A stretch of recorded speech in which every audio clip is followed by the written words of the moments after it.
योगायोगानं त्याच वेळेला नुकतेच देवेंद्रजी 2014 साली मुख्यमंत्री झाले होते आणि एका कार्यक्रमामध्ये आमिरजी त्यांना भेटल्यावर ते म्हटले, बरं झालं, जलयुक्त शिवार नावाची आम्ही एक योजना चालू करतो आहोत, त्याचा आम्ही तुम्हाला ब्रँड ॲम्बॅसेडर करतो. तर आमिरजी म्हटले की मला ब्रँड ॲम्बॅसेडर होण्यामध्ये इंटरेस्ट नाही, मला प्रत्यक्ष कृती करण्यामध्ये इंटरेस्ट आहे. मी सोयाबीन घेतो म्हणून सोयाबीनची एक 5-50 पुस्तके मी वाचली पहिली, त्याच्यावरची काही परीक्षा दिली, नंतर मी एका शेतात जाऊन इंटर्नशिप केली सोयाबीनची आणि मग मी सोयाबीन लावलं. असा एक तरी शेतकरी तुम्हाला पाहायला मिळतो का? विद्वान प्राध्यापक आपल्या विद्यापीठात बसलेले आहेत. दुर्दैवानं हे समाजातल्या शेतकऱ्यांना माहीत नाही आहेत. कोण कोण आहेत ही माणसं? दोष शेतकऱ्याचाही नाही आहे आणि शास्त्रज्ञाचा नाही आहे. शास्त्रज्ञाचं काम काय? संशोधन करणं. त्यांना तिथंच वेळ घालवला पाहिजे. गटांची संख्या पहिल्या वर्षी 780च्या दरम्यान होती आणि आता ती 4500 आहे. आता ही कंपनी एवढी मोठी झाली आहे की आम्ही सर्व पिकं 4 ते 5 पिकं वर्षामध्ये गटाने घेतोय. आमचं एकराचं उत्पादन 2 लाख रुपये आणि आमचा दुष्काळी भाग आहे. आणि या कंपनीचा वार्षिक टर्नओव्हर 1,36,00,000 रुपये झालेला आहे.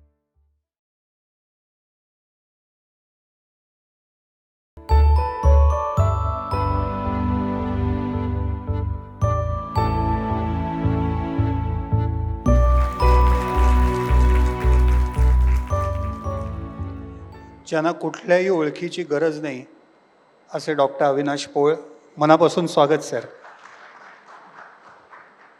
पुन्हा एकदा स्वयं टॉक्स आयोजित आणि ॲग्रोवन आणि किसान यांच्याबरोबर केलेला हा कार्यक्रम शेत हसल ह्या कार्यक्रमाचं हे पहिलंच वर्ष आणि या पहिल्याच वर्षात आपल्याला डॉक्टर अविनाश पोळ लाभणं ही आमच्यासाठी खूप गौरवाची गोष्ट आहे. Thank you very much doctor. मी खरं तर ना डॉक्टर असे काही प्रश्न काढलेत, पण मी जेव्हा तुम्हाला भेटतो तेव्हा हे सगळं बाजूला राहतं. आणि आत्ता मी जसं तुम्हाला तिकडे येऊन सांगितलं की आपण ना त्या PPTमध्ये न अडकता आपण आज छान गप्पा मारूया. आणि तुमच्याकडे खूप काही सांगण्यासारखं आहे. आणि आज तुम्ही खरंच भाग्यवान आहात की आज तुम्ही डॉक्टर अविनाश पोळांना प्रत्यक्ष ऐकणार आहात. आणि म्हणूनच आम्ही आज असं ठरवलं की त्या स्क्रीनवर आज काही दाखवू नये, आज फक्त डॉक्टरांना ऐका. तो आज एक मास्टर क्लास असणार आहे तुमच्यासाठी. त्यामुळे डॉक्टर, पहिलाच प्रश्न की या सगळ्या मांडणीमध्ये जनरली शेती म्हटल्यानंतर त्याला एक शास्त्रीय मांडणी, त्याच्यामध्ये बरेचसे क्लिष्ट शब्द आणि या सगळ्या गोष्टी असतात. पण मी पाणी फाउंडेशनचं संपूर्ण मांडणी 2016 पासून आत्तापर्यंत बघतोय आणि या सगळ्या मांडणीला एक कलेचा, एक आर्टिस्टिक असा एक छान सुगंध आहे. याच्या मागे काय विचार आहे?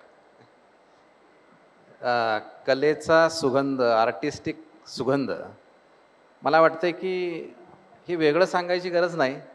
जे संस्थापकच आमिर खान आहेत, तिथं कलेचा सुगंध हा येणारच आणि तिथं सगळी गोष्ट परफेक्ट असणारच. त्यामुळं मला वाटतं की जी टीम आमच्याबरोबर आता काम करते आहे ती प्रत्येक गोष्टीमध्ये जीव ओतून परफेक्ट कसं काम करता येईल हे पाहते. म्हणजे फिल्म करणारी टीम असू दे, आमची ग्राउंडवरचे सगळे समन्वयक असू द्यात, ट्रेनिंगचं डिझाईन करणारी टीम असू द्या, ट्रेनिंग देणारे ट्रेनर्स असू द्यात, असे प्रत्येकाला जो रोल दिलेला आहे तो रोल सुंदर कसा होईल, तो लोकांच्या हृदयात कसा घुसेल, लोकांना कसा आवडेल, लोकांना तो कसा अपिलिंग होईल, हेच प्रत्येकजण पाहतो आणि आपापल्याला जी जबाबदारी दिली आहे ती चांगलं गुंफण्याचा प्रयत्न करतो.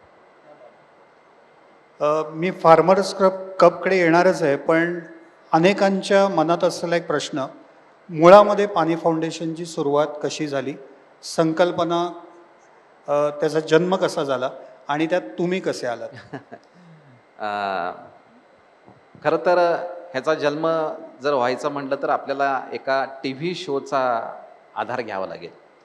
आपण सर्वजण जाणता की सत्यमेव जयते नावाचा एक छान TV शो दाखवला जायचा, ज्यामध्ये अनेक सोशल इश्यूज त्या TV शोवरती दाखवले आणि नुसतेच समस्या दाखवल्या नाहीत तर समस्यांचं निराकरण करणारे लोक कोण कोण आहेत, काय काय केलं जावं, या समस्यांवर तो TV शो झाला. तो TV शो प्रचंड पॉप्युलर होता.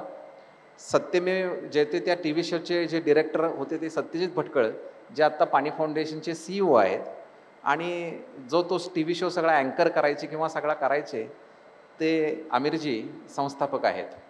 त्या टी व्ही शोचे रिसर्च टीममध्ये जे होते ते लॅन्सी फर्नांडिस हे आत्ता आमच्या पाणी फाउंडेशनच्या सगळ्या कामाच्या म्हणजे ट्रेनिंगचे मुख्य आहेत. त्या टी व्ही शोचा सगळा जो म्हणजे शूट आणि त्याचा जो ढाचा तयार केला जायचा, जो लोकांच्या पुढे यायचा 24 मिनिटाचा काय असेल तो, ते शूट करणारे ख्रिस्तोफर आणि सुरेश भाटिया हे आत्ता आमच्या ह्या सगळ्या व्हिडिओ टीमचे प्रमुख आहेत. म्हणजे टीम तीच होती, पण त्या टीम जेव्हा हे काम करत होती तेव्हा आमिरजींना आणि सत्यजितना वाटलं की हे टी व्ही शो तर आपण करतो आहोत, पण ह्यातला एक विषय निवडूया आणि प्रत्यक्ष त्यात काम करूया. आणि तो विषय त्यांनी पाणी निवडला. योगायोगानं त्याच वेळेला नुकतेच देवेंद्रजी 2014 साली मुख्यमंत्री झाले होते. आणि एका कार्यक्रमामध्ये आमिरजी त्यांना भेटल्यावर ते म्हणले, बरं झालं, जलयुक्त शिवार नावाची आम्ही एक योजना चालू करतो आहोत, त्याचा आम्ही तुम्हाला ब्रँड ॲम्बॅसेडर करतो.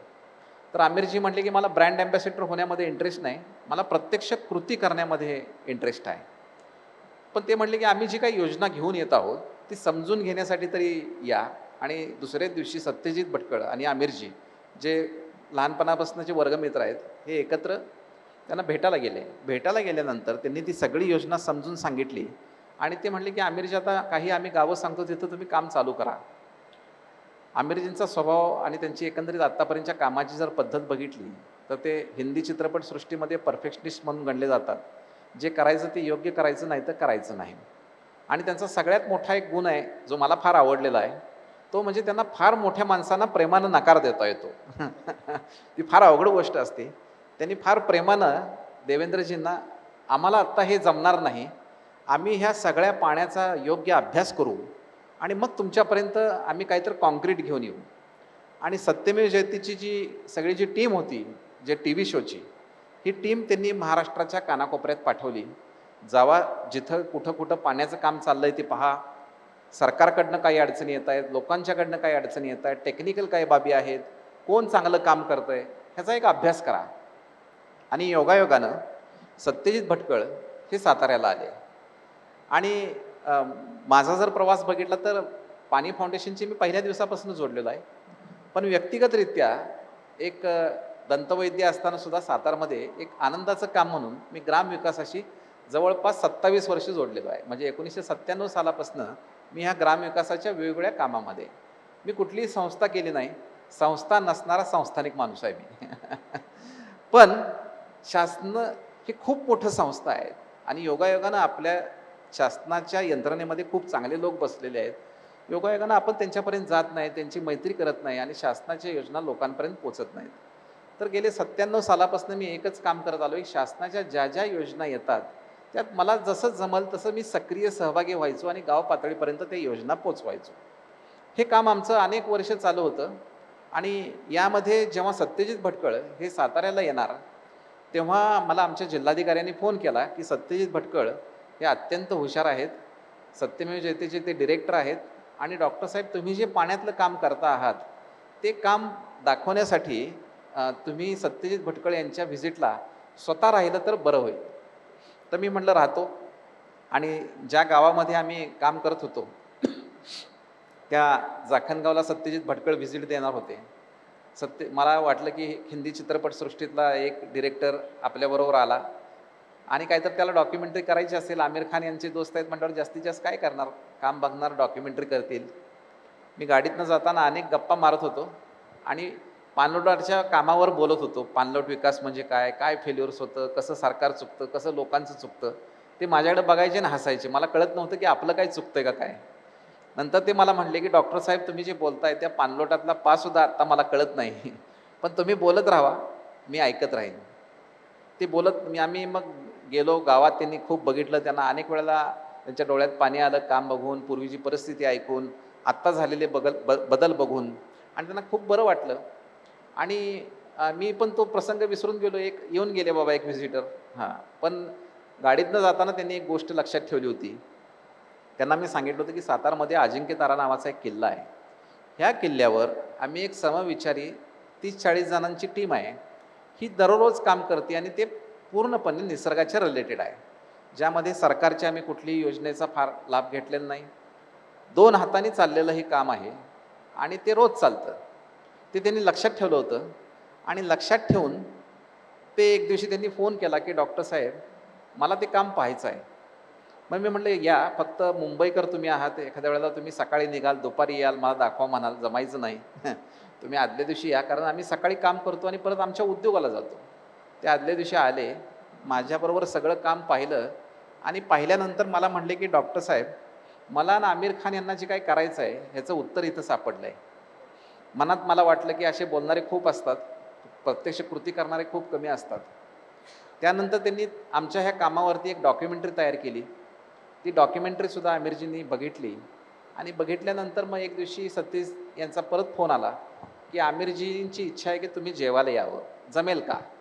तर मी म्हटलं भारतामध्ये हा प्रश्न कुठल्या माणसाला विचारला तर तो नाही म्हणेल असं मला वाटत नाही, तर जमेल म्हटलं. आणि त्या निमित्तानं मग मी आमिरजी आणि सत्यजित यांना भेटायला गेलो.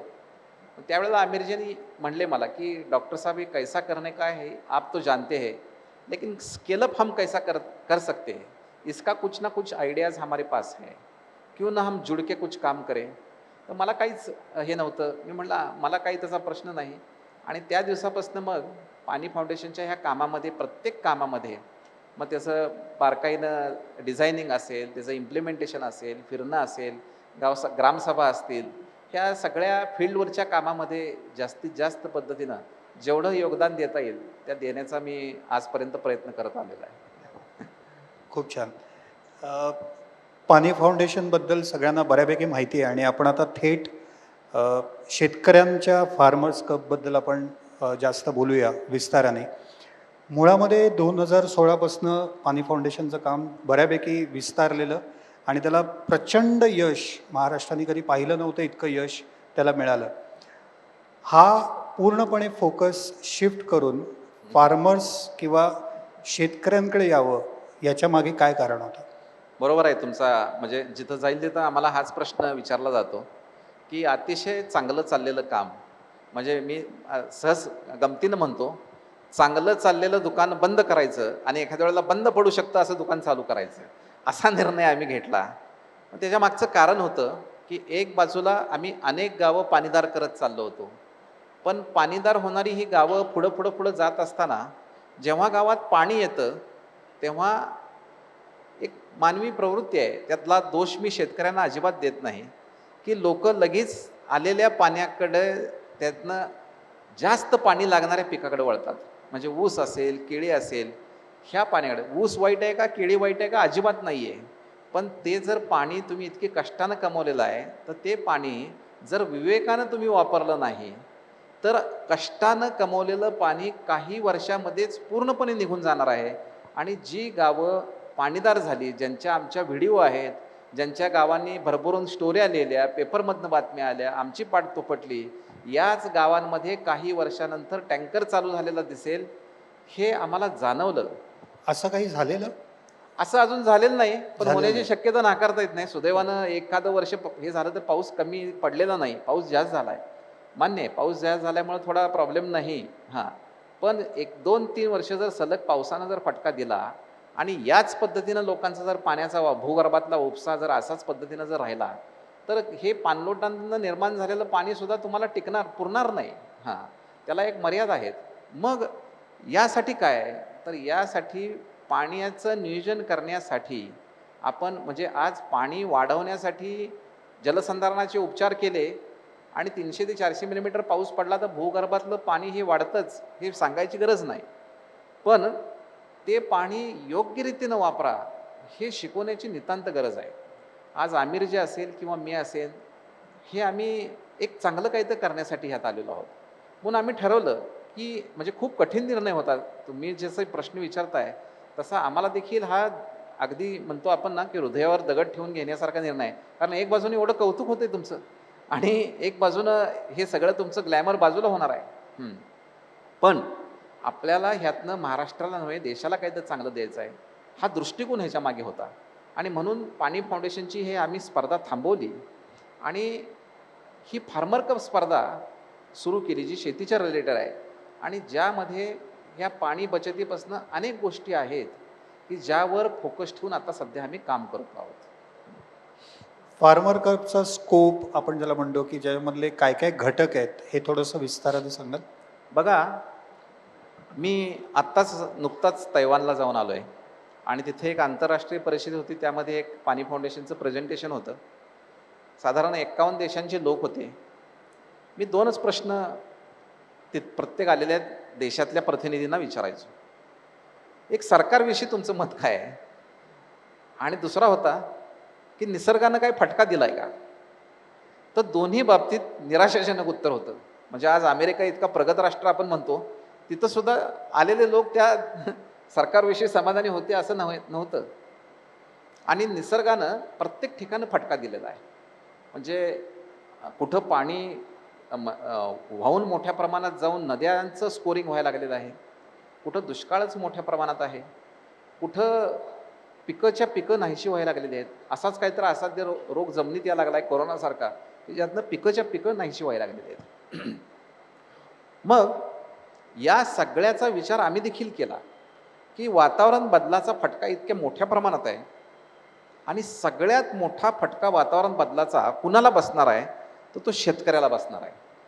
मग ह्या शेतकऱ्याला जेव्हा वातावरण बदलाचा पहिला फटका बसणार आहे, तो फटका बसत असताना तो एकटा असेल तर ही लढाई जिंकू शकतो का? तर नाही. याचं कारण असं आहे की बघा, त्याला किती कामं आहेत. म्हणजे मी तर म्हणतो की त्या 5 HP मोटरला, म्हणजे शेतकरी आमचा 5 HP मोटर आहे, त्याला 25 HP लोड दिला आहे. एवढी कामं आहेत त्याला. म्हणजे बियाणं आणायला तोच जातोय, पेरायला तोच आहे, औषधं मारायला तोच आहे, काढणीला तोच आहे, पोतं भरायला तोच आहे, वाहून न्यायला तोच आहे, विकायला तोच आहे. हां, आणि परत त्यानं आभाळाकडे वाट बघून बिल कधी येतं ह्याचं वाट पाहिजे. या सगळ्या चक्रामध्ये तो इतका अडकलेला आहे आणि तो एकटा लढतो आहे. यामध्ये कमी पाऊस झाला, जास्त पाऊस झाला, जास्त ऊन पडलं, कमी ऊन पडलं, जास्त थंडी पडली, कमी थंडी पडली, ह्या सगळ्याचा फटका कुणाला बसणार आहे? तर पहिला शेतकऱ्याच्या जीवनावर बसणार आहे. जास्त थंडी पडली तर डॉक्टर पोळ 2 जॅकेट घालतील हो. हां, पण त्यांचं पेशंट चालू आहेत, बरोबर आहे. नोकरदार माणूस, त्याचा पगार चालू आहे, पण जास्त थंडी झाली तर त्या स्वेटर कुठलं घालायचं त्या शेतकऱ्यांना शेताला? ही एक समस्या आहे. मग या समस्यांचा आम्ही अभ्यास केला आमच्या कोर टीमनं. काय काय समस्या आहेत, ह्या समस्याचं अभ्यास करत असताना आमच्या एक लक्षात आलं, 2 गोष्टी शेतकऱ्याच्या हातामध्ये आहेत आणि 2 गोष्टी शेतकऱ्याच्या हातामध्ये अजिबात नाहीत. 2 गोष्टी नाहीत त्या कुठल्या नाहीत? एक, मार्केट त्याच्या हातामध्ये नाही, दर शेतमालाचा त्याच्या हातामध्ये अजिबात नाही. आणि दुसरं, त्याच्या हातामध्ये निसर्ग नाही. मग 2 गोष्टी त्याच्या हातामध्ये आहेत कुठल्या? एक आहे खर्च कमी करणे आणि उत्पादन वाढवणे. आता जर खर्च कमी करायचा असेल तर मगाशी मी जसं म्हटलं, तो एकटा आहे, तो दुकानात एखादं बियाणाचं पाकिट आणायला गेला तर 10 रुपये सुद्धा दुकानदार कमी करत नाही. पण तो जर समूहानं गेला, तो म्हणला मला 100 पाकिटे घ्यायची, दुकानदार पहिला त्याला म्हणतो चहा घेणार का? किंमत वाढली, मग बार्गेनिंग चालू होतं. योगायोगानं आता आमच्या ह्या स्पर्धेमध्ये महिला गट खूप मोठ्या प्रमाणात आहेत. महिलांची बार्गेनिंग पॉवर आणखीन जास्त असते बाजारात गेल्यावर. मग त्या ह्या दुकानात जातात, त्या दुकानात जातात, 50 ठिकाणी ते चौकशी करतात आणि माल खरेदी करतात. माल घरपोच घरी येतो, ट्रान्सपोर्ट खर्च वाचला, इनपुट कॉस्ट वाटली, खते, बी बियाणं, ही मेजर खर्च आहेत लोकांचे. म्हणजे शेतीमधले 3 खर्च मेजर आहेत जे कायमस्वरूपी लागणार आहेत: खते, बियाणं आणि मजुरी. ह्या 3 गोष्टीवरचा जर शेतकऱ्याचा खर्च कमी जर झाला तर दर मार्केटला काही जरी असला तरी तो नुकसानीत फार जाणार नाही. म्हणून आम्ही ठरवलं की ह्या 2 गोष्टीवर आपण फोकस करूया: खर्च कमी करणे आणि उत्पादन वाढवणे. आता हे करण्यासाठी, खर्च कमी करण्यासाठी तो एकटा नसेल तर ही लढाई जिंकू शकणार नाही, म्हणून त्याला संघटित केलं पाहिजे. म्हणून फार्मर कप जसं वॉटर कप होता तसाच यामध्ये सुद्धा एक स्पर्धा आणावी. स्पर्धा असलं की माणूस काम करतो. म्हणजे लहानपणी आपल्याला निबंधाची स्पर्धा असते, त्याला खोड रबर बक्षीस असतं, पेन्सिल बक्षीस असतं. मग त्या खोड रबर आणि पेन्सिलसाठी 10 निबंध वाचतो आपण आणि त्याच्यातला सार करून आपण लिहायचा प्रयत्न करतो. त्या खोड रबर किंवा पेन्सिलीमध्ये फार मन असतं अशातला भाग नाही, पण एक तो ऑनर असतो, मान असतो. त्या मानासाठी माणूस काम करतो, म्हणून स्पर्धा ही त्याला आम्ही स्वरूप दिलेलं आहे. मग यामध्ये शेतकऱ्यांनी पहिलं प्रशिक्षणाला यावं. 4 दिवसाचं आमचं निवासी प्रशिक्षण असतं, 3.5 दिवसाचं. ह्या 4 दिवसाच्या प्रशिक्षणामध्ये शेतकऱ्याला आम्ही काय शास्त्रज्ञ करून सोडत नाही किंवा इंजिनियर करून सोडत नाही. त्याला जे गरजेचं ज्ञान आहे ते मात्र त्याला नक्की मिळतं. 2 गोष्टीचं, की एक गटानं काम केलं पाहिजे आणि दुसरं शास्त्राची जोड शेतीला दिली पाहिजे, विज्ञानाची जोड दिली पाहिजे. ह्या गोष्टी त्या शेतीच्या प्रशिक्षणामध्ये त्याला 4 दिवसात नक्की कळतात. मग तो गावात जातो, गावात गेला की तो मग पीक निहाय गट तयार करतो.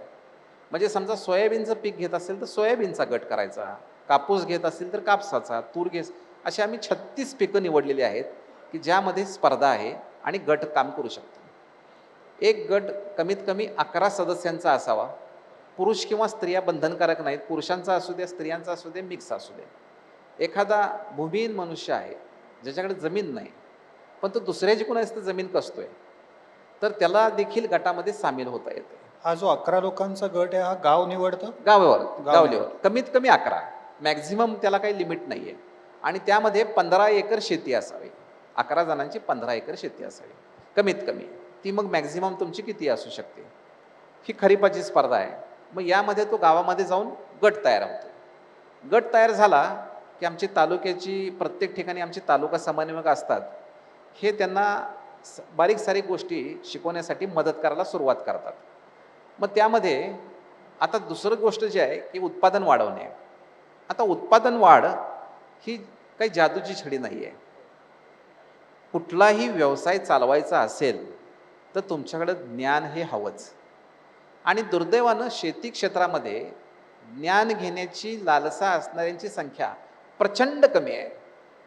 म्हणजे आज मी डॉक्टरची डिग्री पास झाल्यानंतर मला 1 वर्ष इंटर्नशिप करायला लागते, बरोबर आहे. इंटर्नशिप केल्यानंतर सुद्धा अजून एक अनुभवासाठी मी एखाद दुसरं वर्ष कुठल्या तर सिनियर डॉक्टरबरोबर काम करतो. असं कधी नवीन तुम्ही ऐकलं का किंवा बघितलं का की मी सोयाबीन घेतो म्हणून सोयाबीनची एक 5-50 पुस्तके मी वाचली पहिली, त्याच्यावरची काही परीक्षा दिली, नंतर मी एका शेतात जाऊन इंटर्नशिप केली सोयाबीनची आणि मग मी सोयाबीन लावलं, असा एक तरी शेतकरी तुम्हाला पाहायला मिळतो का? अजिबात नाही. मग तो पूर्वांपार ज्याचं चालू आहे त्याच्यावरच त्याचं कामकाज चालू असतो. त्याचा डॉक्टर कोण असतो तर गावातला दुकानदार. म्हणजे मी मध्ये एका शेतकऱ्याच्या शेतावर गेलो होतो, त्यांना विचारलं झेंडू फार चांगला आलाय, औषध कुठलं मारलं? तर ते म्हटले शिवानानानं सांगितलं ते मारलं. मी म्हटलं शिवानानांना बोलवा. मग शिवानानाला बोलवलं त्यांनी. म्हटलं शिवानाना औषध कुठलं मारलं? ते म्हटले बाळू तात्यानं सांगितलं ते मारलं. मी म्हटलं बाळू तात्याला बोलवा. हां, बाळू तात्याला बोलवलं. बाळू तात्या म्हटलं औषध कुठलं मारलं? तर म्हटले दुकानदारानं सांगितलं ते मारलं. म्हणजे त्यांचा डॉक्टर कोण आहे तर गावातला दुकानदार. दोष त्यांचा अजिबात नाही, दुकानदाराचाही नाही आणि त्यांचाही नाही. ही रचनाच तयार झाली नाही. ही रचना आम्ही तयार केली. म्हणजे शेतकऱ्यांच्या मध्ये जर ज्ञान पोचलं आणि त्यांना व्यवस्थापन योग्य वेळेला जर केलं तर शेतीमध्ये तुम्हाला बदल झालेला दिसेल. मग ज्ञान कुणाकडे आहे हे ज्ञान? हे ज्ञान महाराष्ट्रामध्ये बसलेल्या शेती क्षेत्रातल्या कृषी विद्यापीठांच्या मधल्या प्राध्यापकांच्या मध्ये आहे. विद्वान प्राध्यापक आपल्या विद्यापीठात बसलेले आहेत. दुर्दैवानं हे समाजातल्या शेतकऱ्यांना माहीत नाही आहेत. कोण कोण आहेत ही माणसं? दोष शेतकऱ्याचाही नाही आहे आणि शास्त्रज्ञाचा नाही आहे. शास्त्रज्ञाचं काम काय? संशोधन करणं. त्यानं तिथंच वेळ घालवला पाहिजे, तिथंच त्यानं काम केलं पाहिजे. शेतकरीच्या शास्त्रज्ञ कोण आहे ते हुडकत जाऊन विद्यापीठामध्ये जाऊ शकत नाही, कारण गेटवरच त्याला पहिल्यांदा इतक्या म्हणजे आपल्या किसानमध्ये येतानाच इतकं ती भांबवलेलं आहे बघा, ती पास आहे काय काय आहे. हां, तर ते विद्यापीठात काय होत असेल? हां, बरोबर आहे का नाही? त्यामुळं त्या शास्त्रज्ञापर्यंत पोचणं हे त्याच्या दृष्टीनं दिव्य स्वप्न आहे. पाणी फाउंडेशननं हा अडथळा तोडला आणि महाराष्ट्रातल्या सर्व कृषी विद्यापीठांबरोबर पाणी फाउंडेशननं करार केला की आपल्याकडे असणारे विद्वान शास्त्रज्ञ शेतीशाळेच्या माध्यमातून आमच्या शेतकऱ्यांना ज्ञान देतील.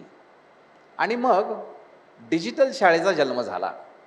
हां, म्हणजे एक बाजूला संध्याकाळी रोज 7:30 वाजता आमची डिजिटल शेती शाळा चालती रोज. हां, फक्त रविवार सुट्टी आहे त्याला सध्या, ती सुद्धा एखाद्या वेळेला बंद करावी लागेल असं आम्हाला वाटतंय.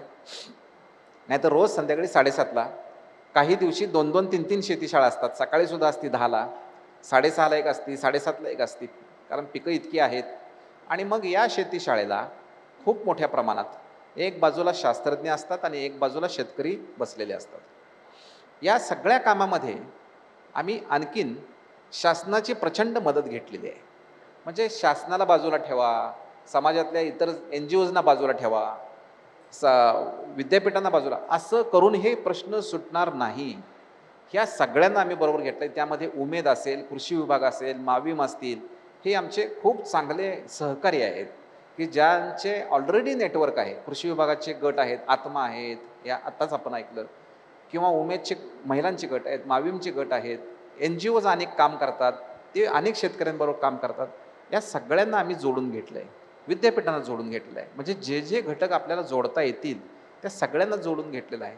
आणि मग दररोज संध्याकाळी शेतीशाळा चालतात. मग शेतकरी प्रश्न विचारतात एक बाजूने, मग ते प्रश्न इतक्या प्रमाणात असतात की आम्ही हात वर करायला सांगितलेला असतो, म्हणजे लॉग इन. तर शेतीशाळा चालू व्हायच्या अगोदर अनेक पिकामध्ये मी पाहतो 30-40 हात अगोदरच वर उभे राहिलेले असतात. म्हणजे एवढी गर्दी असते. अनेकांना आमचा नंबर लागला नाही म्हणून आमच्या तालुका समन्वयकाबरोबर वादावादी पण करतात, आमचा नंबर लागला नाही. कारण ती चालवायची किती वेळ ना, कधी कधी 10-10:30 वाजेपर्यंत रात्री चालते. विद्यापीठातले शास्त्रज्ञ ऑनररी ह्याच्यावर काम करतात, कुठलंही मानधन नाही. आपलं काम दिवसभर झाल्यानंतर मग आमच्या शेतीशाळेमध्ये जॉईन व्हायचं. मग शेतकरी प्रश्न विचारतात दुसऱ्या बाजूनं, इकडून शास्त्रज्ञ उत्तर देतात. आता उदाहरण देतो, सोयाबीनची शेतीशाळा सोमवारी असते 7:30 वाजता. एखाद्या शेतकऱ्याला मंगळवारी प्रश्न पडला तर शेतीतला, मग त्यानं करायचं काय? त्यानं सोमवारपर्यंत वाट पाहायची? अजिबात नाही. आम्ही टेलिग्राम ग्रुप तयार केलेले आहेत. त्या टेलिग्राम ग्रुपवरती मंगळवारी एखाद्याला प्रश्न पडला, बुधवारी पडला, तो त्या ग्रुपवर टाकू शकतो. त्या प्रत्येक ग्रुपला एक ॲडमिन आहे. तो ॲडमिन प्रश्नांचं सॉर्टिंग करतो आणि मग कीटकशास्त्राच्या विषय असेल तर कीटकशास्त्रज्ञाला जातो, एखाद्या योजनेविषयी असेल तर कृषी विभागाच्या अधिकाऱ्यांना जातो. एखादा शेतकरी त्याच्यात लिहितो की हे बियाणं मला कुठं मिळत नाही, ते बियाणं त्याच्या आसपास तालुक्यामध्ये किंवा गावामध्ये कुठं उपलब्ध आहे ह्याचं उत्तर देखील त्याला संध्याकाळी मिळतं. अनेक लोक व्हिडिओ टाकतात, अनेक पानावरती एखादी आळी पाठवतात. या सगळ्या बारीक सारीक प्रश्नांची उत्तरं संध्याकाळपर्यंत त्या शेतकऱ्याला मिळतात. त्यामुळं मला वाटतं की ह्या सगळ्या कामामधलं एक मोठं काम, बदलाचं काम कोण करत असेल तर हे ज्ञान करतंय, शिक्षण करतंय. म्हणजे एक बाजूला आमच्या टीमनं अत्यंत कठीण परिश्रम घेऊन प्रशिक्षणापर्यंत लोक आणले. प्रशिक्षणापर्यंत लोक आणणं हेच खूप मोठं चॅलेंज आहे गाव पातळीवरचं, कारण ते अनभिज्ञ असतात. आता ठीक आहे, 2-4-5 वर्षानंतर आता आमचं नाव झालं आहे, लोकांना माहीत झालं आहे, पण तो पहिला काळ खूप अवघड होता. त्या टीमला मला वाटतं की त्याचं खूप हे दिलं पाहिजे की पेशन्स ठेवून सगळ्यांनी हे काम इथंपर्यंत आणलं, प्रशिक्षणाला आणलं. प्रशिक्षण झाल्यावर गावात गट तयार झाले, त्यांच्यावर लक्ष ठेवणं, त्यांना अडीअडचणी सांगणं, यासाठी आम्ही एक ॲप तयार केलेलं आहे. ह्या ॲपमध्ये बारीक सारीक गोष्टी, म्हणजे आता जी आमची स्पर्धा आहे, सर त्या ॲपचं नाव पण सांगा, म्हणजे जर कोणाला जॉईन व्हायचं असेल. Farmer cup app, farmer cup पाणी फाउंडेशन फार्मर कप ॲप, हो. बस टाकलं की तुम्हाला मिळून जाईल. आणि या ॲपवरती मग जी प्रश्नपत्रिका आहे त्यानुसार जे काही काम करायचं आहे, म्हणजे समजा आता तुम्ही एखादं सोयाबीनचा प्लॉट घेताय आहात किंवा तुरीचा प्लॉट घेताय, कापसाचा प्लॉट घेताय, तुमच्या गटामध्ये सदस्य 11 आहेत, तर त्या 11 सदस्यांचे काम करायच्या अगोदर ज्या शेतामध्ये तुम्ही पेरणी करणार आहात त्याचा फोटो काढायचा आणि तो अपलोड करायचा. त्याच्यानंतर पेरणी करतानाचा फोटो, म्हणजे 2 ओळीतलं 2 रोपातलं अंतर, ह्या सगळ्या बारीक सारीक गोष्टी आहेत ह्या ॲपवर भरायच्या. किती खर्च झाला, किती मजुरी लागली, इर्जिकनं केलेलं काम, एकात्मिक कीड व्यवस्थापन, म्हणजे तुम्ही चिकट सापळे लावलेत का, हे सगळे फोटो टाकले की त्यांना ॲटोमॅटिक मार्क दिसतात. म्हणजे आमची सुद्धा काही गरज पडत नाही. तर अशा पद्धतीनं आम्ही टेक्नॉलॉजीचा उत्तम वापर करत आणि समाजातल्या विविध घटकांना जोडत आणि त्याला उत्तम ज्ञानाची जोड देत हे काम फार्मर कपचं पुढं घेऊन चाललेलो आहोत. सर आत्ता तुम्ही हे सांगत असताना, हे आता तुम्ही फक्त 10 मिनिटात सांगितलं, याच्या मागे काय कष्ट असतील ते सगळेजण समजू शकतात. आणि विशेषतः या पूर्ण कामाचं एक जे मॉडेल आहे त्याच्यामध्ये कोणाकडनं एकही रुपया घ्यायचा नाही आहे आणि कोणालाही एकही रुपया द्यायचा नाही आहे. आणि केवळ त्यांना एम्पॉवर करायचं आहे, आपण असं म्हणूया की त्यांना ज्ञानाच्या माध्यमातून त्यांना सशक्त करायचं आहे. आणि हे काम सोपं नाही आहे. आणि अशा वेळेला भरपूर माणसं लागतात, त्या त्या क्षेत्रातली माणसं लागतात. आज या कार्यक्रमाला सुद्धा पाणी फाउंडेशनची काही मंडळी इकडे आलेली आहेत, त्यामुळे त्यांचंही स्वागत करतो. तर ही माणसं कुठून शोधलीत? खरं तर आमची शक्ती जी आहे पाणी फाउंडेशनची, ही आमच्या टीममध्ये आहे. म्हणजे टीम बॉन्डिंग आमचं खूप चांगलं आहे. टीममध्ये स्पिरिट खूप चांगलं आहे. त्याच्यानंतर टीमला घड्याळ नाही आहे. म्हणजे तुम्ही आमचा एखादा म्हणजे सहज गमतीनं सांगतो, आमचे एक जामनेरचे तुषाल तायडे म्हणून हे आहेत, सहकारी आहेत, तालुका समन्वयक आहेत. त्यांचं लग्नाला ते उभे राहिले, म्हणजे असे चालले होते, तेवढ्यात एका शेतकऱ्याचा फोन आला त्यांना, की सर माझ्या शेतात असं असं काही काही प्रॉब्लेम ते विचारत होते. मग ते शांतपणे त्यांनी सगळी 10 मिनटं उत्तरं दिली त्यांची. आणि मग 10 मिनिटांना फोन ठेवल्यावर ते म्हटले, की आता मी म्हणजे जाऊ का, माझ्या लग्नाचे हे भटजी उभी राहिलेले आहेत आणि मुलगी उभी राहिलेली आहे. तर मला वाटतं की this type of team we have, म्हणजे अशा प्रकारची टीम असणं मला वाटतं की ही आमची खूप मोठी संपत्ती आहे. आणि आमचं म्हणजे माझं स्वतःचंही कायमचं म्हणणं राहिलेलं आहे, की our investment is not in the projects, our investment human beings. माणसामध्ये आमची गुंतवणूक आहे. आणि जर माणसातली गुंतवणूक जी असते ती चिरंतन राहते. एखाद्या वेळेला प्रोजेक्टमधली किंवा पैशानं केलेली गुंतवणूक ही चिरंतन राहतीच असं नाही आहे. आणि त्यामुळं अशी ही जी टीम आहे, ही टीम आम्ही म्हणजे रिक्रुटमेंट प्रोसेससुद्धा आमची फार तशी कठीण आहे. यामध्ये पहिल्यांदा एक लेखी परीक्षा घेतली जाते. त्या लेखी परीक्षेमध्ये जे पास होतात, ते परत मग एका तोंडी परीक्षेसाठी येतात, इंटरव्ह्यूसाठी येतात. मग इंटरव्ह्यूमधनं जे पास होतात ते परत ट्रेनिंग्समध्ये येतात. ट्रेनिंगमध्ये सुद्धा एक 8 दिवस त्यांना कॅमेरे लावलेले असतात, मानवी कॅमेरे ऑब्झर्व करण्यासाठी तो कसा वागतोय. त्या त्या ट्रेनिंगमध्ये सुद्धा एक परीक्षा घेतली जाते. आणि त्यातमध्ये जे पास होतात त्यांचा मग परत इंटरव्ह्यू घेऊन आम्ही टीम फील्डमध्ये जाते. तर त्यामुळं जसं नाव आमचं सत्यमेव जयते आहे, तसं टीम सिलेक्शनमध्ये सुद्धा तसंच आहे. म्हणजे ह्यानं सांगितलं, त्यानं सांगितलं, हा असा आहे, तसा आहे, तसं होत नाही. त्या रचनेमधनं तो जर आला नसेल, तर मी जरी त्या रचनेत बसलो नाही तरी बाहेर बाहेर पडू शकतो. हां. सर, पण तरीसुद्धा एक प्रश्न राहतोच की ही टीम तुम्ही निवडलीत आणि ती टीम काम करायला लागली, आणि ज्या वेळेला ज्या इंटेन्सिटीने ही टीम काम करते, आता तुम्ही जे लग्नाचं उदाहरण सांगितलं, ज्या इंटेन्सिटीने सगळी माणसं काम करतात, ते केवळ मॉनिटरी कॉम्पेन्सेशन एवढंच नसतं. याच्या पलीकडे अनेक गोष्टी असतात. याच्या पलीकडे काय असं आहे की ज्याच्यामुळे ही इंटेन्सिटी येते? महत्त्वाचं म्हणजे मला वाटतं की जी आमची कोर टीम आहे, म्हणजे एक 3-4 लोक आहोत. हां. हे त्या कधी फोन केला तर तू कुठं आहेस असं कधी विचारणार नाहीत. म्हणजे आमचा विश्वास आहे की तो आपल्या कामातच आहे. हां. म्हणजे तो घरी आहे, तो कुठं असा निघून गेला आहे. म्हणजे आता बरेच मुलं अशी आहेत की ते त्या त्या तालुक्यातली नाही आहेत. म्हणजे कोकणातला मुलगा कुठं तर नंदुरबारमध्ये आहे. असंही आहे. तर हा सगळ्यात पहिला जो आहे ना, की आमचा विश्वास त्यांच्यावर आहे, हे त्यांना पटलंय. त्यामुळे मग बऱ्याच वेळेला खोटं बोलण्याची प्रवृत्ती जी आहे ना, ती कमी होऊन जाते. की बाबा हे कधीच आपल्याला विचारत नाहीत, की तू काम म्हणजे फील्डवर आहेस, काय करतोयस, काय नाही. आणि डे टू डे कामाचं जे स्वरूप आहे, हे आमचे व्हॉट्सअप ग्रुप आहेत किंवा आमचं फॉर्म्स असतात, गुगल फॉर्म्स असतात. त्याच्यावरती ते जे काही भरायचं आहे ते भरत असतात. त्यामुळं डे टू डे ते काय करतात आणि सगळ्यात महत्त्वाचं काय आहे, त्यांनी काहीही सांगायची गरज नसते आम्हाला. गावातले शेतकरीच त्यांच्याविषयी इतकं भरभरून बोलतात. तर त्यामुळं ते काय करतायत हे आपल्या खूप अगदी लक्षात येतं. त्यामुळं मला वाटतं की सगळ्यात महत्त्वाचं जी कोर टीम आहे, वरिष्ठ टीम आहे, ही टीम त्यांच्यावर विश्वास दाखवते. आणि आता ती प्रेमानं तयार झालेली बॉन्डिंग आणखीन घट्ट होत गेलेलं आहे. तर त्यामुळं आता मला वाटतं की काहीतरी किरकोळ एखाद्या वेळेला कधी तर होत असेल, माणूस म्हटल्यावर होत असेल. पण ते आम्ही सगळं समजून घेतो. किंवा एखाद्याला कुणी जरी एखाद्यानं कुणी सांगितलं की हा असं करतो, तसं करतो, याची खूप शहानिशा केली जाते. असं अजिबात नाही की त्याची काही शहानिशा करता त्याला झापतोय आपण, हे करतो. त्याला सगळं प्रेमानंच मी तर एकदम प्रेमानंच विचारतो, असं काही कधी झालं का? मग तो हळूहळू तोच घडा बोलायला लागतो.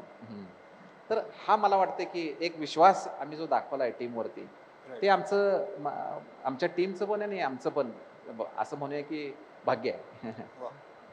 मगाशी तुम्ही फार्मर कप किंवा या सगळ्या कामाचे काही घटक सांगितलेत, तर आता माझ्या मते 2022पासून हे काम सुरू आहे, तर त्याचा इम्पॅक्ट जर का सांगायचा असेल तर तो आत्ता काय कुठे पोचलं आहे हे काम? जर गटांची संख्या जर बघितली तर गटांची संख्या पहिल्या वर्षी 780च्या दरम्यान होती आणि आता ती 4500 आहे. हां, आणि हे किती जिल्ह्यामध्ये आत्ता काम आहे? 46 तालुक्यामध्ये आपण आहोत, 18 जिल्ह्यांमध्ये. महिलांच्या गटांची संख्या पहिल्या वर्षी 2021ला ही 43 होती, आज 1200 आहे. म्हणजे संख्येवाईज जर बघितलं तर गटांची संख्या खूप मोठ्या प्रमाणात वाढली आहे. उत्पादनाचा फरक जर बघितला आपण तर साधारण मेजर पिकं आपल्याकडं 3-4 आहेत. सोयाबीन आहे, कापूस आहे, कारण ही खरीपाची स्पर्धा आहे. सोयाबीन आहे, कापूस आहे, तूर आहे आणि मका आहे आणि कांदा आहे. सोयाबीनच्या उत्पादनामध्ये जो फरक झालेला आहे म्हणजे यील्डमध्ये, तो साधारण जो झालेला आहे तो 25 ते 30% वरती गेलेला आहे. आणि मका आणि इतर जी पिकं आहेत, बाजरी, मका, ही काही ठिकाणी 400 पट बदल झालेला दिसतो. म्हणजे 10-15 क्विंटल घेत होतो, तो आता 50 क्विंटलवर गेलो आहे, 40 क्विंटलवर गेलो आहे. म्हणजे खर्चही खूप कमी झालेत, कारण का गटानं काम करायला लागले. 3 गोष्टी ह्यामध्ये अत्यंत चांगल्या झाल्या. म्हणजे इनपुट्सवरचा खर्च लोकांचा खूप कमी झाला. दुसरी गोष्ट, एकमेकांच्या शेतावर जाऊन काम करायचं आहे, ज्याला आम्ही इर्जिक म्हणतोय, ज्यासाठी विशेष मार्क आहेत. आज मजूर ही फार मोठी समस्या आहे शेतीमधली. म्हणजे उद्या येईल का नाही माहीत नाही, वेळेत येईल का नाही माहीत नाही, आला तर योग्य काम करेल का नाही माहीत नाही. ह्या इर्जिकमुळं झालं काय की एकमेकांच्या शेतावर जाऊन लोक काम करायला लागले, मजुरीचा खर्च कमी झाला, पण माणसातलं जे अंतर वाढायला लागलं आहे आजकाल अनेक कारणांनी, राजकारणानं असेल, जातीभेदानं असेल, द्वेषानं असेल, अनेक गोष्टींनी हे अंतर खूप कमी व्हायला लागलेलं आहे. आणि त्यामुळं मला वाटतं की ती खूप मोठी उपलब्धी आहे. जेव्हा समाज एकत्र येईल तेव्हा तो आपल्या चांगल्याचा खूप मोठा विचार करेल. मग त्याला वेगळं सांगायची गरज नाही की ही SOP आहे, ह्याचं पालन कर, ही शेतीशाळा आहे, ही शेतीशाळा बघ, कारण त्याला माहिती की आता हे चांगलंच आहे. तर मला वाटतं की माणसातलं अंतर जे कमी होण्याचं सगळ्यात मोठं यश म्हणजे ते उत्पादकता 7 क्विंटल येत होतं ते 11 झालं आहे, कापूस 5 होता तो 12 झाला आहे, नंतर तुरीचं असं झालं आहे, खर्च कमी झाला आहे. हे माझ्या दृष्टीनं खूप गौण आहे. तुम्हाला सांगतो हे केव्हा होईल, जोपर्यंत समाज एकत्र येणार नाहीत तेव्हाच होईल. आणि हे अंतर आता इतकं कमी झालं आहे. सहज गमतीचा भाग म्हणून मी तुम्हाला सांगतो नवीन, मी काही दिवसापूर्वी एका तालुक्यामध्ये एका गटाला भेटायला गेलो होतो. तो गट म्हणला, डॉक्टर साहेब तुम्ही सांगितल्यानुसार आम्ही शेतीतलं सगळं आता एकत्र खरेदी करतो, आम्ही एकमेकांच्या शेतावर जाऊन काम करतो, 25 जण आहे, आम्ही एकत्र काम केल्यामुळं आनंद मिळतो, खर्च कमी झाला. म्हणजे त्यांनी मला सांगितलं आम्ही पेरणी जी आहे ती 20 मिनिटामध्ये संपवली एका शेतकऱ्याची, एका एकराची. त्याच्या पुढे गेलोय म्हणले आम्ही आता. तर म्हणले आता आम्ही सगळे 101 मुलं आणि पुरुष मंडळी, आम्ही सगळी महिला वगैरे आहे गटात, सगळे मिळून दुकानात एकदमच कपडे खरेदी करायला जातो, 100 जणांचं मागतो म्हणले. बार्गेनिंग पॉवर वाढली, खर्च कमी झाला. किराणा माल एकत्र आणतो म्हणले, सगळ्यांचा खर्च कमी झाला. आणि आता म्हणले एक 50 पुरुष मंडळी आहेत, यांच्यासाठी कटिंगचा माणूस पण एकच ठेवलाय म्हणले, त्यानं सुद्धा 10% सवलत दिली आहे म्हणले, आणि त्याला पण म्हणले ॲश्युर्ड ग्राहक झाला महिन्याला. एक गट भेटायला आला मला, पुरुषांचा गट होता सगळा. तो गट म्हणला की सर आमच्या सगळे सदस्य आलेत, 3 सदस्य आले नाहीत आमच्या गटातले. मी म्हणलं का बरं, 3 पुरुष आले नाही आहेत? तर म्हणले आमच्या एका गटातल्या सदस्याच्या मिसेसची डिलिव्हरी झाली आहे म्हणले. मग त्याला मदत करायला म्हणून 2 जण गेलेले आहेत. म्हणजे महिलेचे डिलिव्हरीला सहसा महिला जात असतात, पण इथं आपल्या गटातल्या याला पुरुष मंडळी मदतीला गेलेले आहेत. हे मला वाटतं की हे अंतर जे काही कमी होत चाललेलं आहे, आपल्या शेताला पाणी नाही द्यायचं पण दुसऱ्या आपल्या गटातल्या शेताला शेतकऱ्याला पाणी द्यायचं, त्याचं पीक जगवण्यासाठी प्रयत्न करायचं, हे मला वाटतं की ह्या सगळ्याच्या पलीकडचं काम आहे आणि त्याचं मूल्य करता येणार नाही. सर याच्यामध्ये पुरुषांचा वेगळा गट आणि महिलांचा वेगळा गट, याच्यामागे काही वेगळा विचार आहे? नाही, असं काही नाहीये. पुरुष महिला एकत्र पण गट अनेक आहेत, असं अजिबात आम्ही तर अजिबात ठेवलेलं नाही. तुम्हाला जशी रचना करायची आहे तशी करा. पुरुषांचा करायचं असेल तर पुरुषांचा करा, महिलांचा करायचं असेल तर महिलांचा करा, पुरुष महिला एकत्र करायचं असेल तर पुरुष महिला एकत्र करा, काय हरकत नाही. अनेक शेतकऱ्यांना आणखीन एक चिंता आहे, ती म्हणजे पुढची पिढी हम्म. आता शेतीमध्ये येत नाही आहे हो आणि ती शहराकडे जाते. तर ज्या वेळेला फार्मर कप किंवा पाणी फाउंडेशन सारखं ज्या वेळेला काम घडतं आहे आणि तो जो एक इम्पॅक्ट घडतो आहे त्याच्यातून आणि त्याचं इकॉनॉमिक्स पूर्णपणे बदललेलं आहे, तुम्ही म्हटलं त्याप्रमाणे माणसं आता एकत्र येत आहेत, तर आता ह्या पाणी फाउंडेशनमुळे पुढच्या पिढीला, लहान मुलांना, तरुणांना शेती करावीशी वाटते. समोर मला करमाळ्याची टीम बसलेली दिसते. आणि खरं तर त्यांच्या तालुक्यामध्ये जाऊन तरुण मुलांनी काय क्रांती केली आहे, पुढची पिढी काय शेतीमध्ये इंटरेस्टिंगली काम करते आहे सर ते सांगतील का स्वतः? सांगतील ना. या सचिन किंवा कोणी एक कॉर्डिनेटरपैकी कोणी तर या आणि या ना सचिन. नमस्कार, मी प्रतीक गुरव, पाणी फाउंडेशन तालुका समन्वयक करमाळा. आणि आमच्या करमाळा तालुक्यामध्ये सध्या जे गट आहेत तरुणांचे, त्यांच्याबद्दल जर सांगायचं म्हटलं तर सौंदे गावात एक रॉयल फार्मर शेतकरी गट म्हणून तरुण मुलांचं गट आहेत. जी अशी मुलं होती की ती 25च्या आतली मुलं आहेत वयाची आणि 20च्या पुढची, म्हणजे अगदी तरुण वयातली मुलं आहेत जी कॉलेजमध्ये जातात आणि काहीशी अशी मुलं आहेत की त्यांचं ग्रॅज्युएशन कंप्लीट झालेलं आहे पण आता शेतामध्ये किंवा बाहेर नोकरी वगैरे नाही आहे. तर आता करायचं काय, तर ते शेती करतच होते त्यांच्या पद्धतीनं. ज्यावेळेस ते गटशेतीमध्ये आले त्यावेळेस असा एक मुलगा होता गावामध्ये त्यांच्या की PUBG खेळत होता फक्त आणि फक्त गेम खेळत होता. तर मग त्याच्याकडं एवढं भयंकर गावाची बघण्याची जी नजर होती एकदम वाईट होती की ह्याच्यासोबत जर आपली मुलं गेली तर आपली सुद्धा मुलं बिघडतील असा समज बाकीच्यांचा होता. पण त्या मुलाला त्यांनी गटशेतीत घेतलं, त्याला सुधरवलं आणि परिस्थिती अशी झाली की तो मुलगा सुद्धा आज चांगल्या पद्धतीने शेती करू लागला, गट शेतीमध्ये सामील झाला आणि सर्वांना मिळून तो शेती करू लागला आणि खूप चांगलं त्यामध्ये इम्पॅक्ट झालेला आहे. त्याची गेम खेळणं बंद झालं, म्हणजे ऑनलाईन जेवढे काही असे हे होते ते सगळे थांबले आणि तो मुलात आला आणि चांगल्या पद्धतीनं गट शेती करू लागला. त्याचबरोबर एक गटातला मुलगा आहे सोमनाथ म्हणून, त्याचं वय 21-22 वय आहे साधारण. म्हणजे त्याच्या आईकडे मोबाईल नव्हता आणि मोबाईल नव्हता, त्यानं सांगितलं की आई आपण घेऊ वगैरे असं सांगत होता. म्हणजे आपण बघतोय की आजकालची जी तरुण पिढी आहे ते आपण आईवडिलांकडे मागं लागते की मला चांगला फोन पाहिजे, मला गाडी पाहिजे, म्हणजे असं भांडत बसतात. म्हणजे त्यांचे आईवडील जरी शेतकरी असली तरी त्यांची जाण नसते काही मुलांना. पण तो मुलगा आई जरा थांब म्हणायचा आणि ज्यावेळेस त्यांनी तूर विकली, अक्षरशः व्यापारी पोतं घेऊन पैशाचा आला होता, सिमेंटच्या पोत्यामध्ये पैसे घेऊन आले होते, बघितले, पैसे घेतले आणि त्या मुलानं ते पैसे घेतल्या पहिलं काम काय केलं की आईला घेतलं, गाडीवर घेऊन तालुक्याच्या ठिकाणी गेला आणि पहिला एक स्मार्टफोन घेतला आणि आईला घेऊन दिला.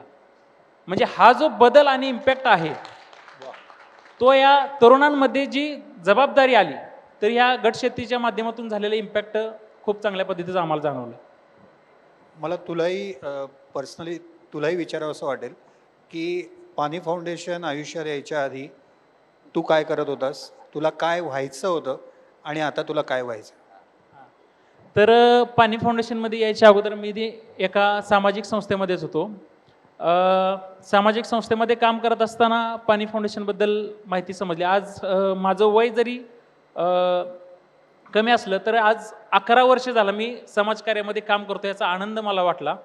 आणि भविष्यामध्ये मला काय करायचं आहे, तर काय करायचं याचं उत्तर हेच आहे की पाणीशीच आम्ही जोडून असू आणि करिअर जर करायचं होतं तर मला सिंगिंग आणि ॲक्टिंगमध्ये करिअर करायचं होतं. पण त्याच्या व्यतिरिक्त मी समाजसेवा जी आहे तर माझ्या आई आणि वडिलांपासूनच आहे, तेही सामाजिक क्षेत्रात होते, तर त्याची आवड असल्यामुळं मीही समाजसेवेत आहे. आणि पाणी फाउंडेशनमध्ये जे मला वाटते, डॉक्टर साहेबांनी मला सांगितलं की फ्रीट आहे तुम्हाला, म्हणजे तुम्ही काय करताय की तुमच्या मनानं करायचं आहे. म्हणजे आमच्या पद्धतीनं आम्ही काम करत असतो त्याचा आनंद आहे. म्हणजे तुम्ही असंच केलं पाहिजे, तसंच केलं पाहिजे, तर आम्हाला जसं वाटतं तसं काम आम्ही करू शकतो, ह्याचा आनंद आम्हाला खूप आहे. सर आम्ही कुंभारगाव म्हणून एक आमचं छोटंसं गाव आहे.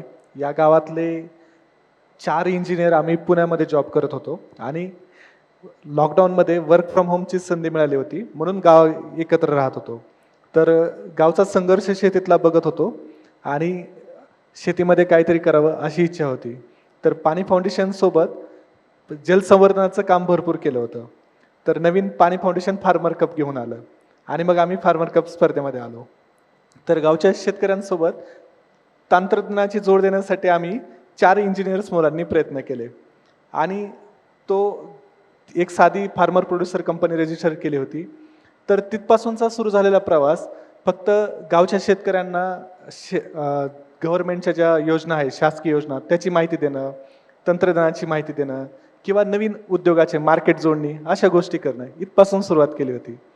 तर आता ही कंपनी एवढी मोठी झाली आहे की आम्ही सर्व पिकं 4 ते 5 पिकं वर्षामध्ये गटाने घेतोय. आमचं एकराचं उत्पादन 2 लाख रुपये आणि आमचा दुष्काळी भाग आहे आणि या कंपनीचा वार्षिक टर्नओव्हर 1,36,00,000 रुपये झालेला आहे.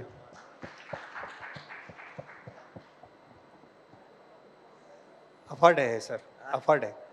आणि तुम्ही यांना वारंवार भेटता की एकदाच सर नाही, एकदाच भेटलेत की वारंवार भेटत कोण? असतात? तर आमची जी भेट आहे तर ज्यावेळेस काही शेतकऱ्यांचे प्रोग्राम्स वगैरे असतात तर त्यावेळेस भेट होतात. म्हणजे आता करमाळ्याचा दौरा सरांचा 1 वर्ष झालं होऊन आणि ज्यावेळेस आमची एखादी मीटिंग वगैरे असते तर त्यावेळेस आम्ही नक्की भेटतो. सचिन हे इंजिनियर आहेत. पुण्यामध्ये एका सॉफ्टवेअर कंपनीमध्ये काम करत होते. लॉकडाऊनच्या काळामध्ये वर्क फ्रॉम होम यामुळं ते गावी जाऊन करमाळ्याला त्यांचं कुंभारगाव नावाचं गाव आहे, त्या गावामध्ये गेले आणि अशी शिकली सवरलेली शहरात गावाकडची मुलं जर त्यांनी थोडं गावाकडे जर लक्ष दिलं तर काय होऊ शकतं याचा उत्तम नमुना म्हणजे सचिन आहेत किंवा आणि त्यांचे 3 सहकारी आहेत.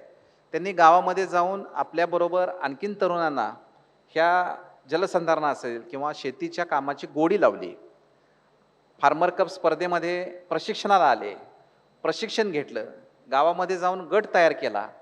गट म्हणजे एकतर इंजिनियर आहेत, व्हिजनरी आहेत, त्यामुळं गटाचं काम कसं असावं, सायंटिफिक बेस त्याला कसा असावा, टेक्नॉलॉजीची जोड कशी दिली जावी, ह्या सगळ्या गोष्टी त्यांनी शेतकऱ्यांना आमच्या मदतीनं आमची मदत होत गेली आणि ती मदत आमची नुसती झाली नाही तर त्यांनी ती पर्क्युलेट केली खाली, शेतकऱ्यांकडनं करून घेतलं हे सगळं.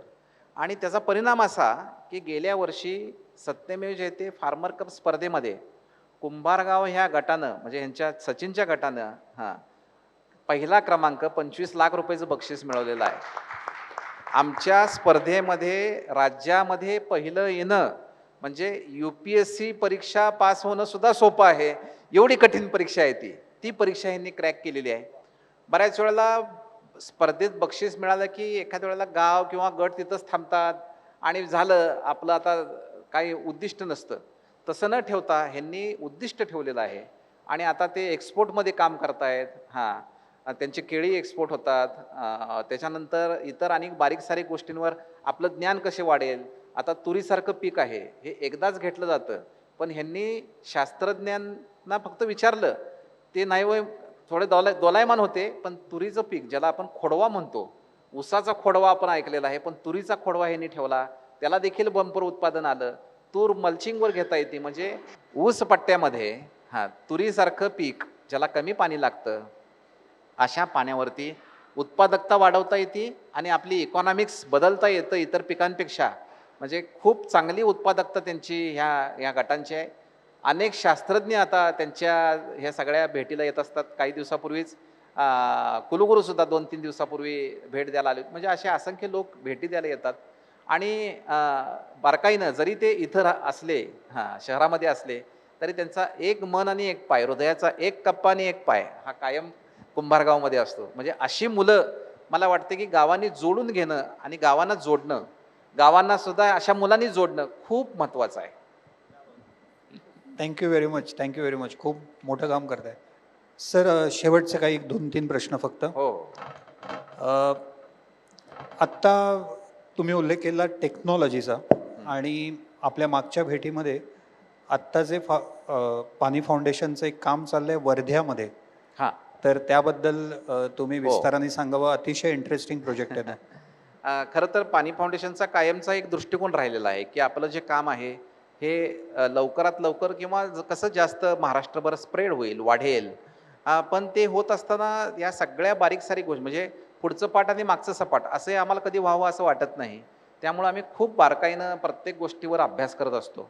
आता आम्हाला वाटतं की हा फार्मर कप काही वर्षामध्ये महाराष्ट्रातल्या प्रत्येक गावापर्यंत पोचावा. आता हा पोचायचा असेल तर त्यासाठी काय तर एक कुठला तरी जिल्हा आत्ता आम्ही जे काम करतो एखाद्या जिल्ह्यामध्ये 2 किंवा 3 तालुके असतात. काही ठिकाणी 5 तालुके आहेत. सगळा जिल्हा नसतो.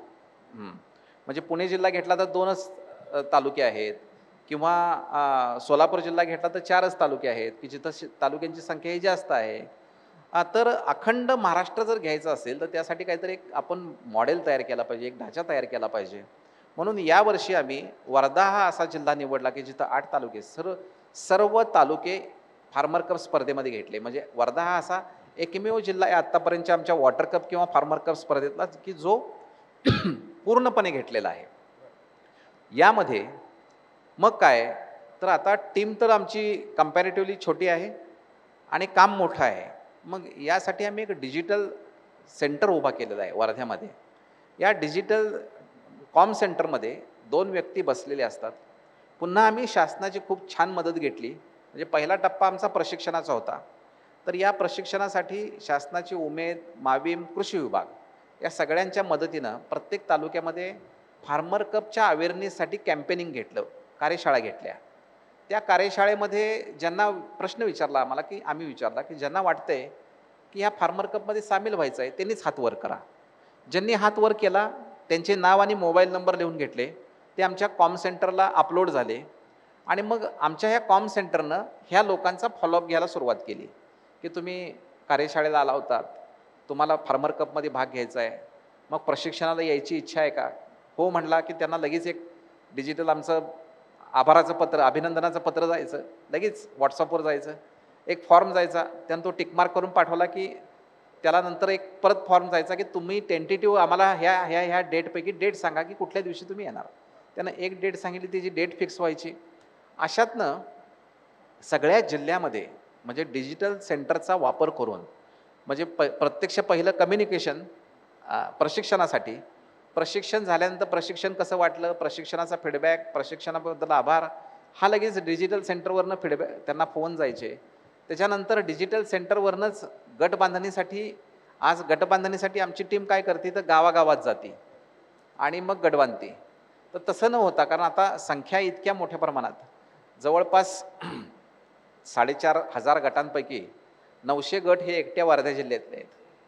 हां, मग ही डिजिटलीच हे गट तयार व्हायला मदत झाली. मग जे गट तयार होतात जिथं अडचणी होत्या तिथं आमची प्रत्यक्ष टीम जायची. कृषी विभागाने उमेदच्या टीमबरोबर पण मदत घ्यायची आणि त्या अडचणी सोडवल्या जायच्या. अशाच पद्धतीनं पूर्णपणे डिजिटली त्यांना आम्ही ऑनलाईन मार्गदर्शन करत राहिलो की तुम्ही शेतामध्ये आता तुमच्या पीक घेणार आहात तर बियाणं खरेदी केलं का, कुठल्या प्रकारचं केलं, उगवण क्षमता तपासली का, बीज प्रक्रिया केली का, everything on the com centre. हां, कॉम सेंटर. याचे कॉल्स जातात की व्हॉट्सअप कॉल जातात, व्हॉट्सअप जातात, फिल्म्स जातात, व्हॉट्सअप ग्रुप आहेत. हां, असा डिजिटली टेक्नॉलॉजीचा खूप वापर करून आपण त्यांना मोबिलाईज करण्याचा चांगला प्रयत्न केलेला आहे आणि त्यात बऱ्यापैकी यश यावर्षी आलेलं आहे. 2 प्रश्न डॉक्टर. एक तर हे सगळं ऐकल्यानंतर आता जर कोणाला पाणी फाउंडेशनला जॉईन व्हायचं असेल, जोडून घ्यायचं असेल ॲज अ ट्रेनर म्हणून किंवा कुठल्याही माध्यमातून, तर त्यांनी काय करावं? शेतकरी म्हणून ज्याला मराठी कळतं त्यानं सगळ्या आमच्या शेतीशाळा अटेंड कराव्यात. हां, कारण त्या मराठीत नाहीत म्हणून म्हणतो. ज्या आमचं फार्मर कप ॲप डाउनलोड केलं तर त्याच्यावरती सगळ्या शेतीच्या SOP ज्या आहेत पिकांच्या त्या पाहायला मिळतील. शेतीशाळा कुठली आहे त्याच्यावर क्लिक केलं की त्या वेळेला तुम्ही शेतीशाळेला डायरेक्टली जॉईन होऊ शकता. म्हणजे पहिलं ज्ञान घेण्यामध्ये आमच्या फार्मर कप स्पर्धेतच तुम्ही असला पाहिजे अशा गोष्टीची आवश्यकता नाही. हा पहिला भाग झाला शेतकरी म्हणून. आत्ता आम्ही 46 तालुक्यामध्ये आहोत. आम्ही नक्कीच ह्याच्यामध्ये वाढ करणार आहोत. हां, तर पुढच्या वर्षी ज्या आम्ही तालुक्यामध्ये येतोय किंवा राज्यामध्ये जाऊ तिथं ज्यांना वाटतंय की पाणी फाउंडेशनशी जोडून आपल्याला हे काम करायचं आहे त्यांनी आमच्या म्हणजे वेबसाईटवर जावं. तिथं नंबर आहेत, आमचे नंबर आहेत, सगळ्यांचे नंबर आहेत. कुणालाही तुम्ही कॉन्टॅक्ट करू शकता आणि ह्या फार्मर कप स्पर्धेमध्ये जॉईन होऊ शकाल जेव्हा आमचं ही वाढ होईल. आत्ता जे आम्ही 46 तालुक्यामध्ये आहोत त्यातले सगळेच गट किंवा सगळीच गावं ह्या स्पर्धेत आहेत असं नाही. जी नाहीत त्यांनी आमच्या तालुका समन्वयकांना संपर्क साधावा, ते सामील होऊ शकतील. काय येस, आपण समारोप करणार आहोत. एक अतिशय वैयक्तिक प्रश्न, पण तो आपल्या सगळ्यांसाठी खूप काही देऊन जाईल. डॉक्टर, तुमचा रोजचा दिनक्रम काय असतो? मी आत्तापर्यंत तुम्हाला जितक्या वेळा भेटलोय तुम्ही कधी थकलेले दिसत नाही, पण तुम्ही प्रचंड प्रवास करता, अनेक लोकांशी बोलत असता, अनेक संस्थांशी. तुम्ही मगाशी म्हणालात की मी स्वतः कुठली संस्था काढली नाही, परंतु मी अनेक संस्थांशी निगडीत आहे, जोडलेला आहे. रोजचा दिनक्रम काय असतो आणि हे सगळ्या फ्रेशनेसचं काय रहस्य? सकाळी साधारण 5ला उठतो, 5-5:30ला. त्याच्यानंतर मग व्यायाम करतो, वॉक करतो. म्हणजे 2 प्रकारचे व्यायाम करतो. सकाळी वॉक केला तर संध्याकाळी जिम करतो. जिम जगात कुठं जरी असला तरी करतो. गाडीतच साहित्य असतं. तुम्ही म्हणाल ते कसं, तर ते एकदा पर्सनली भेटेन तेव्हा सांगेन. वॉक हा जगामध्ये कुठेही करण्यासारखा व्यायाम आहे, त्यामुळं वॉक करतो. आहारावर प्रचंड ताबा आहे. म्हणजे साखर, नंतर म्हणजे मिठाचे पदार्थ, साखरेचे पदार्थ, तेलकट पदार्थ यापासून पूर्णपणे अलिप्त आहे. व्यसनाचा जर काही संबंधच यायचं काही कारण नाही. प्रवासात प्रचंड वाचतो किंवा ऐकतो. वाचलं चांगलं, कुठलं ऐकलं तर लिहूनही ठेवतो. खूप डायऱ्या भरलेल्या आहेत माझ्या. कधी कधी आपल्याला परत रिकलेक्ट करून आपण काय वाचलं होतं, काय कुठं सांगता येतं हे करतो. शक्यतो एकदा मित्र झाला की तो तुटत नाही. म्हणजे हा एक आपला, कारण का 2 गोष्टीने एखाद्या वेळेला तुटू शकतो माणूस. तुम्ही त्याच्यावर निगेटिव्ह सतत बोलत काय तर माघारी राहिला तर ती माझी सवय नाही. आणि दुसरं काही तुम्ही आर्थिक लाभाच्या त्याच्यामध्ये काहीतरी गडबड करत असाल तर त्याही काही गोष्टी होत नाहीत. आणि त्यामुळं मग सातत्यानं पाणीच्या ह्या कामासाठी फिरत असतो. म्हणजे कालपासून मी यशोदामध्ये आहे. आज रात्री परत जाणार. आलो 2 दिवसापूर्वी तैवानमधनं, तरी मध्ये 1-2 गावांना जाऊन आलो, 2 ग्रामसभा घेऊन आलो. इव्हन तैवानमध्ये सुद्धा एक ग्रामसभा घेतली तिथं. खरं सांगतो तिथं मी एक जण मला भेटले आणि ते म्हणले की आमच्या इथला एक प्रश्न आहे तो म्हणजे नद्यामध्ये खूप लोक कचरा टाकतायत आणि मी सरपंच आहे म्हणले इथल्या, आणि तो प्रश्न मला सुटेना झाला आहे. तर काय करावं? तर मी म्हटलं बोलवा तुमची बॉडी सगळी. आणि आता त्यांना इंग्रजी येत होतं, बाकीच्यांना येत नव्हतं. बोललो मी, जे त्याच्या काय मला चायनीजमध्ये सांगायच्या, मी इंग्रजीत उत्तर द्यायचो आणि हसत खेळत ती आमची खूप छान ग्रामसभा घेऊन आलो.